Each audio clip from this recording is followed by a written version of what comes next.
মেষ রাশি 2024 সেপ্টেম্বর মাসের রাশিফল কেমন কাটতে চলেছে সেপ্টেম্বর মাস মেষ রাশি জাতকদের চলুন দেখে নেওয়া যাক জ্যোতিষীদের অনুমান অনুযায়ী কি কি অপেক্ষা করে রয়েছে কি কি হতে চলেছে সেপ্টেম্বর মাসে মেষ রাশি জাতকদের জন্য চলুন দেখে নেওয়া যাক এক নজরে।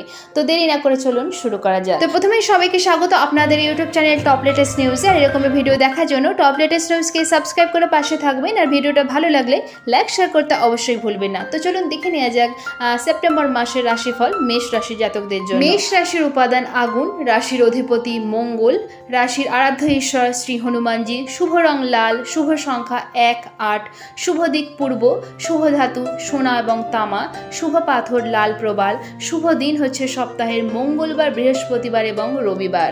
মেষ রাশির জন্য জ্যোতিষীর উপায় 1, সুস্বাস্থ্যের জন্য রূপোর গ্লাসে জল পান করুন।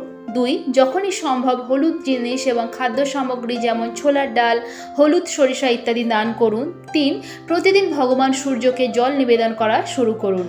আসুন এবার দেখে নেওয়া যাক জ্যোতিষীদের অনুমান অনুযায়ী সেপ্টেম্বর মাস মেষ রাশির জাতকদের কেমন কাটবে।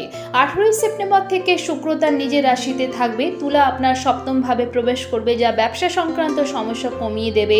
শিক্ষার্থীদের জন্য কিন্তু মাসটি অনুকূল থাকবে। পঞ্চম ভাবের অধিপতি পঞ্চম ঘরে উপস্থিত থাকায় আপনাকে মজবুত দিক নির্দেশনা দেখাবে এবং আপনি কঠোর পরিশ্রমের মাধ্যমে আপনার শিক্ষায় এগিয়ে যেতে পারবেন এবং সাফল্য অর্জন করতে সক্ষম হবেন। মাসের মধ্যভাগে প্রথম দিকটা একটু অসুবিধা হবে, এর জন্য কিন্তু আপনাকে প্রস্তুত থাকতে হবে। মাসের শুরুটা ব্যবসায়ীদের জন্য কিছুটা দুর্বল হবে, কারণ সপ্তম ভাবের অধিপতি শুক্র মহারাজ ও ষষ্ঠ ভাবে রাহু ও কেতুর প্রভাবে থাকবেন এবং মঙ্গল মহারাজ এবং বৃহস্পতির প্রভাবে থাকবেন। এদিকে প্রেম সম্পর্কের ক্ষেত্রে কিছু উত্থান পতন থাকতে পারে, তবু আপনি আপনার প্রিয়জনকে খুশি রাখার জন্য যথাসাধ্য চেষ্টা করবেন। মাসের প্রথমার্ধটি বৈবাহিক জীবনের জন্য কিছুটা দুর্বল থাকবে, তবে শেষের দিকে মধ্যভাগ থেকে কিন্তু সুখ আসতে শুরু করবে। পারিবারিক জীবন স্বাভাবিক থাকবে এবং স্বাস্থ্যের দিকেও মনোযোগ দিতে হবে আপনাকে। স্বাস্থ্যের দিক দিয়ে কিন্তু মাসটা কিছুটা দুর্বল বলে মনে হচ্ছে। আপনার স্বাস্থ্য এবং আপনার খাদ্যাভ্যাসের প্রতি সমান মনোযোগ দিতে হবে। আপনি যদি কোনো ওষুধ সেবন করেন তাহলে নিয়মিত তা গ্রহণ করতে থাকুন এবং যথাযথ পরিহার করুন। এর মাধ্যমে কিন্তু আপনি এই সমস্যাগুলো থেকে অনেকটাই মুক্তি পাবেন।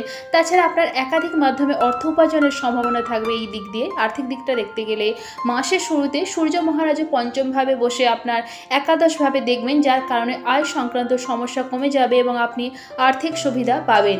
চাকরিজীবীদের কঠোর পরিশ্রম ও কঠোর পরিশ্রমের মধ্যে দিয়ে যেতে হবে।